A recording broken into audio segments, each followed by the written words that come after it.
En esta época de grandes debates de Dallas, bueno, cualquier cosa menos un debate donde se insulta, se tratan mal, se ningunean y todo esto es demostrar quién es más cabrón que el otro, tuvimos un debate realmente interesante, importante. Jordan B. Peterson versus Slavoj Zizek. El rey langosta versus el príncipe de los mapaches. Muchos pensarán que yo voy por el príncipe de los mapaches por ser mapache al igual que yo, pero la verdad es que mi forma de ver la vida está mucho más cercana a mi queridísimo Jordan B. Peterson. Aún así, seamos objetivos, y el gran ganador fue Zizek, porque el nivel intelectual, el bagaje, y sobre todo porque su especialidad, el marxismo, demostró que era superior a Jordan B. Peterson. Ambos psicólogos. Zizek, psicólogo, sociólogo, filósofo esloveno. Jordan B. Peterson, psicólogo y paladín canadiense contra del correctismo político. Y modelo a seguir de un tío blanco hetero. Y bueno, en parte mío también. Cuando pregunté sobre este debate, mucha gente me preguntó, ¿quién es Zizek? ¿Quién es Jordan B. Peterson? Lo cual me molestó un poco porque tener esta ignorancia tan grande, porque puede que no conozcas a la gente, pero que por lo menos te suenen estos dos psicólogos grandes intelectuales del momento, que más encima están mucho en YouTube y tienen sus libros y sus tesis, que no los conozca demuestra una ignorancia grande. Pero este canal no es para juzgarlo, este canal es para potenciar su pensamiento crítico, y eso es lo que vamos a hacer ahora, potenciar, hablar sobre ello, hablar sobre el debate y analizarlo. Aparte, quiero recomendarles 3 análisis muy buenos que están en YouTube. El de Quetzal, el de Pica Libro y el de Filosofía de Películas. Los tres están muy bien hechos y les va a ayudar a profundizar más sobre esto. El primer turno de palabra fue para el profesor Langosta, y a mi juicio fue el peor momento del debate. Parece que Jordan Peterson subestimó a su rival, o quizás sobreestimó sus conocimientos sobre marxismo. Como he dicho en el pasado, y tras leer su libro, creo que Jordan Peterson tiene una versión terriblemente superficial de la izquierda, y sus críticas me parecen débiles porque tiende a atacar a un muñeco de paja. Para su primera exposición, Jordan Peterson comete el error de intentar analizar el Manifiesto Comunista, un libro que, tal y como él mismo admite, es más un panfleto revolucionario que un tratado de filosofía. Esto es cierto, pero no le impide desmenuzarlo como si fuera la base del marxismo. El Manifiesto Comunista es un libro simple, pensado para difundir un sistema de creencias mucho mejor desarrollado en otros escritos. Como una bicicleta de 4 ruedas, este libro solo sirve para aprender las bases y carece de todas las sutilezas necesarias para hacer una crítica adecuada a Marx. Esto no parece un impedimento para el Dr. Langosta, que gustosamente desgrana sus interpretaciones torticeras. Se le ocurre decir, por ejemplo, que la lucha de clases es, para Marx, algo nacido del capitalismo, como si él y Engels no hubieran dedicado libros enteros a analizar la lucha de clases precapitalista. Lo primero que quiero contextualizar es si este debate es importante o es relevante. Y mi respuesta es sí. Estoy altamente emocionado por la reacción de las personas en verlo. Vi muchísimas imágenes de reuniones de personas para ver el debate y discutirlo. El mero hecho de que esté hablando ahorita de este video no es más que la confirmación de que hay un impacto social del mismo. Y lo más importante es que la gente está dispuesta a pagar, a sostener este espectáculo cultural. ¿Por qué digo un espectáculo cultural entre comillas? Realmente lo llamaría espectáculo intelectual. Se nos prometió un debate y obtuvimos un debate, pero un debate en el buen sentido, en el sentido dialéctico, no en el sentido retórico. Aquí no hubo un debate, no podía haber un debate entre el capitalismo y el marxismo, por 2 razones. La primera razón es que Marx tiene varias facetas. Marx se puede entender como un sociólogo, como un historiador, también como alguien de la teoría política y también como un activista político. Y aquí se agarró a Marx como activista político. Es decir, se leyó principalmente el Manifiesto Comunista, que no es lo único de Marx, pero es el Manifiesto Comunista es lo que uno tiene que leer cuando va a votar. Si alguien dice yo soy socialista y apoyo lo que dice Marx, léate el Manifiesto Comunista porque es el activismo político. Ahora, si tú quieres estudiarlo, tienes que leerte el libro. Ya Zizek lo dijo en el debate. Marx hay que leerlo. Pero no hay que aplicarlo como si fuera un manual de gobierno. Es como si yo te dijera Platón aplícate la República como si fuera un manual de gobierno, eso no tiene ni pie ni cabeza. Debo decir que en este debate vi a Zizek más kantiano que nunca. Habló de dos cosas que me impactó, que son prácticamente son una copia de Kant. Al final dijo que le habló a todos los de la izquierda y le dijo: no tienes que ser políticamente correcto, la izquierda no debe ser políticamente correcta. Y los invitó a pensar. Y cuando decía atrévanse a pensar, yo solamente escuchaba sapere aude. Sapere aude, para el que no lo sepa, es una de las frases más usadas de Immanuel Kant. Con respecto a Peterson, yo ya lo declaraba desde hace mucho tiempo, cuando apenas me enteré que iba a haber una discusión. Peterson no le llega a Zizek a nivel intelectual. Esto no quiero decir con esto bajo ningún concepto que no estuvo a la altura, estuvo a lo máximo que podía esperar de Peterson. Creo que si el tema hubiera sido solo la felicidad, hubiera sido un diálogo mucho más interesante. Peterson no es especialista en marxismo, está muy lejos del tema. De la primera intervención de Jordan Peterson tomé 3 apuntes que quiero comentar. El primero se centra en lo que Peterson llama la personalidad narcisista de Marx. Peterson considera a Marx un narcisista y señala que esto implica la total ausencia de pensamiento crítico. Marx nunca se preguntó qué pasaba si sus ideas estaban equivocadas. Y su teoría, su modelo político-económico, dependía de una serie de afirmaciones suyas, de las cuales, si una sola era un error, todo el sistema no funcionaba. Y sin embargo, esta posibilidad a Marx nunca se le cruzó por la cabeza. El pensamiento verdaderamente interesante no ocurre en el momento eureka. Tuve una revelación y se me ocurrió un modelo económico maravilloso que nos va a hacer felices a todos. Eso lo puede hacer cualquiera. El verdadero pensamiento valioso, el pensamiento interesante, es ¿cómo puede fallar esta idea que se me ocurrió? ¿Cómo puedo estar equivocado? ¿Cómo puede ser esto que me pareció deslumbrante un completo error? Este es el verdadero pensamiento que importa. Este es el pensamiento que debe ser ejercitado y este es el tipo de pensamiento que no se le ocurra a cualquiera. Este creo que es un concepto realmente interesante, esta visión de lo que es el pensamiento crítico. Visión con la que coincido por completo. Lo divertido es que se vendieron entradas y se agotaron. Esto fue autogestionado. Y dicen que está al nivel de los playoffs en básquetbol. Y eso me parece súper bien, que haya gente interesada en este nivel de debate, donde este debate fue basado en el respeto y en la admiración mutua. Y eso se demostró. Unos caballeros ambos. Ojalá fuese esto en todo ámbito de cosas. Acá puedes ver realmente cómo se hace un debate. Está en YouTube el debate si lo están buscando y con subtítulos en español, así que difícil no es encontrarlo. El tema a tratar era la felicidad y el capitalismo y el marxismo. ¿Cómo contraposiciones y cuál de ellos potencia la felicidad o la disminuye? Un tema bastante interesante y a mí en lo particular me ha interesado desde siempre.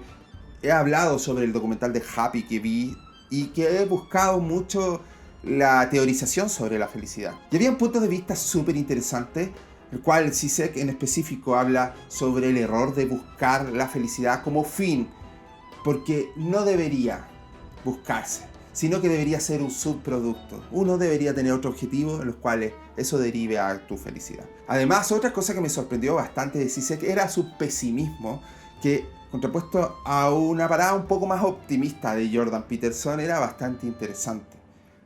Yo creo que Jordan Peterson subestimó en un principio Zizek y la primera intervención de Jordan Peterson fue bastante baja y poco profunda. Cuando Zizek habla, Jordan Peterson se da cuenta del error cometido y luego sube el nivel. Si bien es cierto, subió el nivel y sus argumentos eran bastante buenos, Zizek fue superior en todo el debate. Otra de las cosas que me gustó mucho, que cuando decía Zizek sobre el pesimismo de cómo estábamos llevando a la humanidad sobre el medio ambiente y varios otros términos, y la felicidad en sí con respecto al capitalismo y todos los argumentos en contra del capitalismo, cuando recula a Jordan Peterson, porque de cierta manera estaba mostrando como que el capitalismo era la mejor manera, pero luego dijo que es la alternativa menos mala. Si bien es cierto, el capitalismo no es bueno, las alternativas son aún peores. Y ese argumento me gustó muchísimo. Jordan Peterson comete un error, y tal vez por su poca profundidad que tiene con respecto al tema del marxismo. Primero que todo, toma esta llamada a la acción, que es el Manifiesto Comunista, y con eso engloba todo el marxismo, siendo que todos sabemos que es el libro más débil. Es netamente eso, un panfleto que te llama a la acción. Para estudiar marxismo tienes que leer toda la bibliografía marxista y además entender el trasfondo de todo esto, cosa que sí demostraba Zizek y le echaba en cara a Peterson. Peterson hizo al principio una crítica y un análisis bastante superficial de la izquierda en general y el marxismo basado netamente en el Manifiesto Comunista, y eso fue un error grande, porque básicamente está atacando un muñeco de paja. Porque si nos ponemos a pensar, el Manifiesto Comunista sirve para aprender las bases, pero sin sutileza alguna. Otra de las cosas que me gustó muchísimo del debate, que Jordan Peterson es la seguridad hecha persona, el orden, tener claridad en su pensamiento y decir muy claramente su postura. Zizek, en cambio, es un desorden, es el caos. Desde la vestimenta hasta la forma de argumentar, totalmente desordenada, profunda, pero a su vez difícil de seguir. Yo veía a Kira y a él debatiendo, básicamente. Me gustaba lo opuesto que son ambos. Pero si Jordan Peterson ha sabido llevar su idea y se ha popularizado tanto por el orden y por lo categórico que puede ser con algunas cosas, ¿cómo ha logrado Zizek hablar sobre el marxismo con este desorden? Y su gran punto a favor es su sentido del humor, y eso lo vimos en el debate. Y este sentido del humor hace, con cierto tipo de ejemplo, que la gente vaya siguiéndolo, vaya entendiendo, porque es altamente carismático. Ese es un punto que lo demostró y fue avasallador en el debate en sí. Es interesante que Zizek, en vez de defender a capa y espada el marxismo, lo ve desde una óptica bastante pesimista, como dije. De hecho, cuando él dice, hay una frase que me ha llamado la atención, que me dicen, tranquilo, hay una luz al final del túnel, y él dice, sí, y esa luz representa al otro tren que viene para llevarnos. Y eso es lo que tiene Zizek, un pesimismo tremendo y una crítica constante al marxismo. De hecho, toma el modelo chino como un modelo totalmente exitoso, ya que en lo económico es un capitalismo salvaje, y en lo político totalitarista mostraba que era el ejemplo perfecto entre la amalgama de lo económico y lo político, donde un Estado totalmente restrictivo llevaba un capitalismo salvaje.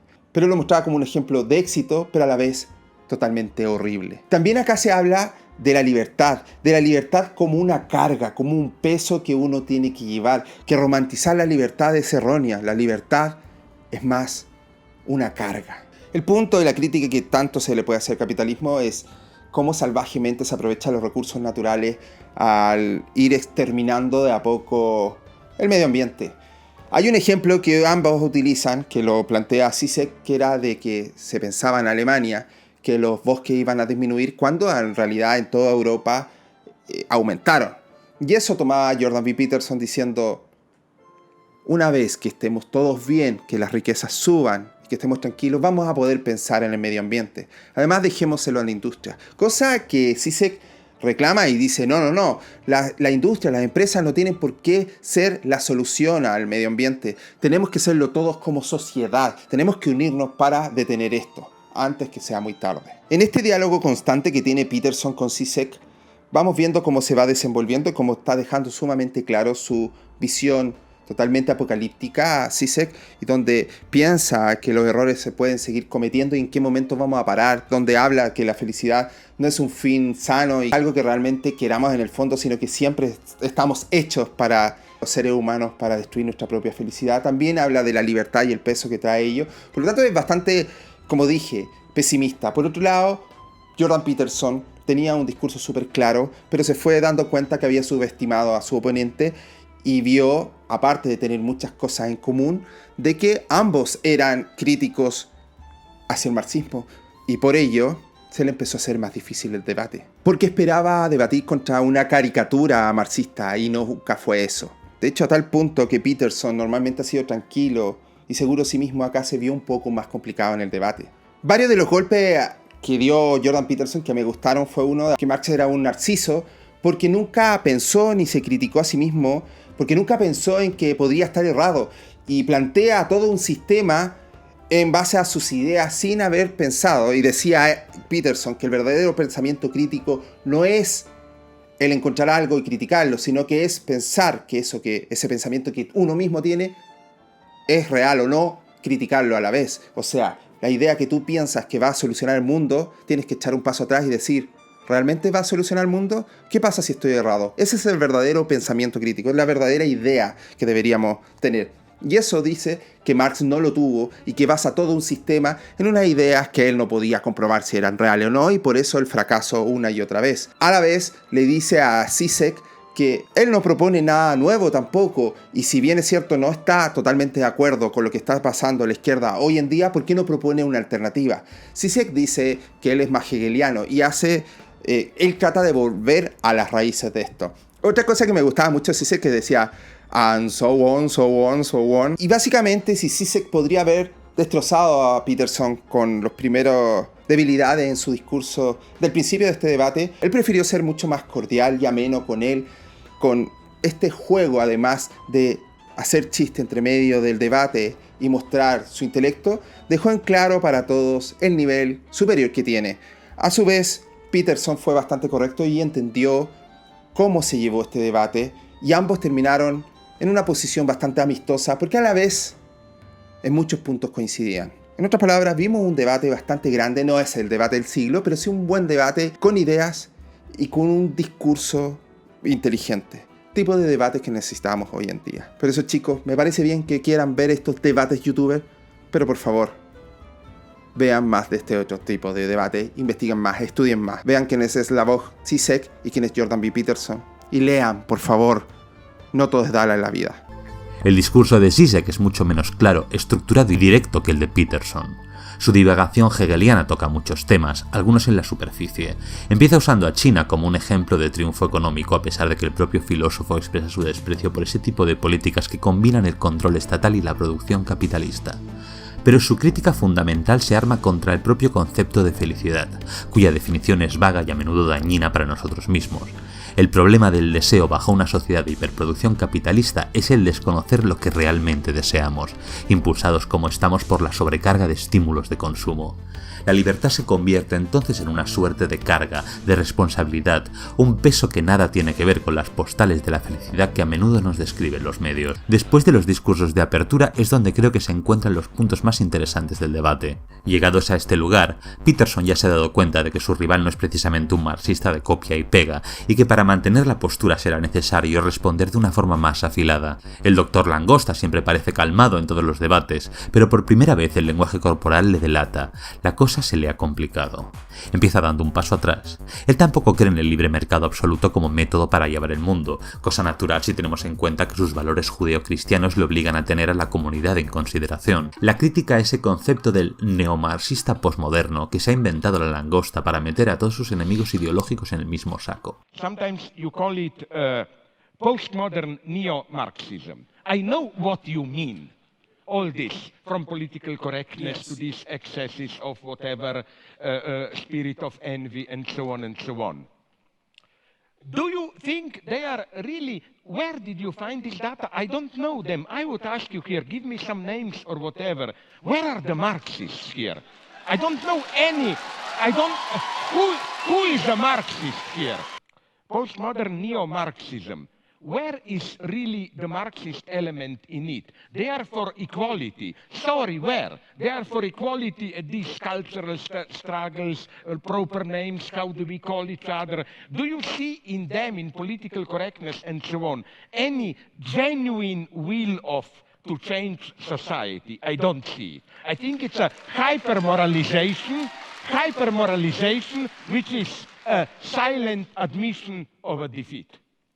I mean, organization like Jonathan Haidt's, what's it called? Heterodox Academy, and other organizations like that have documented an absolute dearth of conservative voices in the social sciences and the humanities, and about 25%, according to the what I think are reliable surveys, approximately 25% of social scientists in the US identify themselves as Marxists. La respuesta de Peterson es más bien débil, precisamente porque es evidente que el marxismo y la posmodernidad se encuentran en un dilema irreconciliable entre la fe en las metanarrativas de la filosofía moderna y el escepticismo deconstructivista del posmodernismo. Ya he dicho en otras ocasiones que las lagunas filosóficas del profesor Peterson me parecen excesivas para esta fama de gran pensador que se ha ganado, pero donde sí se desenvuelve con soltura es en su terreno de especialidad, la psicología. Este Peterson es mucho menos dogmático y bastante más interesante, y aunque a mí personalmente sus tendencias junguianas me desagradan bastante, tiene mejor explorada y concebida esta teoría. En conclusión, ha estado bien. A pesar que políticamente estoy muy a muy larga distancia de lo que dice Zizek y mucho más cercano a lo que dice Peterson, intelectualmente estoy mucho más cerca de Zizek que de Peterson. ¿Por qué? Pero Peterson utiliza demasiadas simplificaciones, no utiliza autores, no lee autores realmente, no cito a ninguno. Zizek sí, Zizek estaba tan cómodo que hasta le hizo chistes, hasta invitó a Peterson, le dijo, cuenta un chiste para explicarlo. Esa es una de las mejores fichas que tiene Zizek siempre para ganar debates, el humor. Algunos aspectos importantes, otro aspecto importante, el capitalismo solo va a darse una puñalada a sí mismo, tiene que tener regulación obligatoriamente, eso es algo que creo, es algo que Zizek lo planteó varias veces. Creo también, como dice Peterson, que si no hay el concepto de deber o responsabilidad, no hay ningún otro concepto válido. Nosotros creemos ser cínicos, hedonistas, pero en realidad estamos regidos por morales inconscientes, rigurosísimas, secretas, que no son la moral socialmente aceptada, la moral socialmente razonable. ¡Wow! Otro que interpretó a Freud y compañía en ese sentido. Me alegra no estar solo en esto. Como dijo Nietzsche después de leer a Spinoza, tengo un precursor y qué precursor. En efecto, yo pienso que la idea central del psicoanálisis es esa. Es exactamente la contraria de la que se cree popularmente. Alguien que trata de desarmar la seriedad de su rival con bufonadas, Zizek, se enfrenta a alguien que responde con cara de piedra, con solemnidad de velorio, a esas bufonadas, Peterson. Y creo que Peterson equivocó por completo su estrategia para el debate. Se convirtió en un Zizek 2.0, trató de mostrarse relajado, desenfadado, bromear, y no se le da, no le sale. Esto es como un partido entre Luciana Aymar y Lionel Messi. Una vez que se ponen de acuerdo a qué van a jugar, el resultado ya está decidido. Y si lo vamos a ver como una competencia, yo creo que esta es la razón por la que Zizek ganó por varios cuerpos de ventaja. Y realmente esto es lo que me desagrada del debate. Del debate en sí, no de este debate, del concepto de debate. Esta concepción del pensamiento como competencia, como fulano versus mengano, quién ganó, quién perdió. El espíritu de la competencia está terriblemente alejado del espíritu de búsqueda de la verdad. Porque si bien la filosofía y la ciencia buscan verdades contraintuitivas, verdades que no son obvias, lo cierto es que nuestros antepasados se la arreglaron bastante bien durante millones de años con la intuición. La intuición está bastante bien. La mayor parte de las verdades son verdades de perogrullo. Espero que les haya gustado este video. Denle like si les gustó, compártanlo con sus amigos, nos vemos en el próximo vlog. ¡Adiós!